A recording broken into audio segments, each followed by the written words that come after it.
தேனி மாவட்டம் பெரியகுளம் அருகே வைகை அணை நீர்த்தேக்கத்தில் 2 சிறுமிகள் உட்பட 3 பேர் பிணமாக மீட்கப்பட்ட சம்பவம் பெரும் பரபரப்பை ஏற்படுத்தியுள்ள நிலையில் போலீசார் விசாரித்து வருகின்றனர். மேலும் விவரங்களை எமது செய்தியாளர் பாண்டியன் வழங்க கேட்கலாம். பாண்டியன், இந்த சம்பவத்தின் முழு பின்னணி என்ன பதிவு பண்ணுங்க. வணக்கம். தேனி மாவட்டம் பெரியகுளம் வடகரை பகுதியை சேர்ந்த கிருஷ்ணமூர்த்தி பிரியங்கா தம்பதிக்கு 7 வயதில் தாராஸ்ரீ, 5 வயதில் தமிழிசை ஆகிய 2 மகள்கள் உள்ள நிலையில் கணவன் மனைவி இருவருக்கும் இடையே கடந்த சில மாதங்களாகவே குடும்ப பிரச்சனை இருந்து வந்துள்ளது.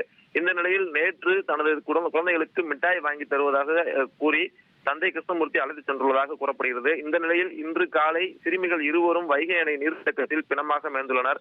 இதனை கண்ட பொதுமக்கள் போலீசாருக்கு தகவல் தெரிவித்தனர். உடனடியாக விரைந்து வந்த வைகை அணை போலீசார் பிணமாக மிதந்த சிறுமிகளின் உடலை மீட்டு விசாரணையை தொடங்கினர். இதற்கிடையே கிருஷ்ணமூர்த்தி மற்றும் தனது 2 மகள்களையும் காணவில்லை என பெரியகுளம் வடகரை காவல் நிலையத்தில் அவரது மனைவி பிரியங்கா புகார் அளித்திருப்பது தெரிய வந்தது. இதனால் இந்த சிறுமிகளின் தந்தை கிருஷ்ணமூர்த்தியும் வைகை அணை நீர்த்தேக்கத்தில் குதித்து தற்கொலை செய்து கொண்டாரா என்ற சந்தேகம் போலீசாரிடையே ஏற்பட்டது. இதன் அடிப்படையில் நீர்த்தேக்க பகுதியில் தீயணைப்புத்துறை உதவியுடன் தேடும் பணி நடைபெற்றது. சுமார் 1 மணி நேரம் தேடுதலுக்கு பின்னர் கிருஷ்ணமூர்த்தியின் உடலும் பிணமாக மீட்கப்பட்டது. குடும்ப பிரச்சனையில் குழந்தைகளோடு தந்தையும் வைகை அணையில் குதித்து தற்கொலை செய்திருக்கலாம் என போலீசார் சந்தேகிக்கின்றனர். மேலும் இந்த சம்பவம் குறித்து வைகை அணை போலீசார் தீவிர விசாரணை மேற்கொண்டு வருகின்றனர். வைகை அணை நீர்த்தேக்க பகுதியில் தந்தை மற்றும் 2 மகள்கள் பிணமாக மீட்கப்பட்ட சம்பவம் அப்பகுதி மக்களிடையே பெரும் சோகத்தையும் பரபரப்பையும் ஏற்படுத்தியுள்ளது.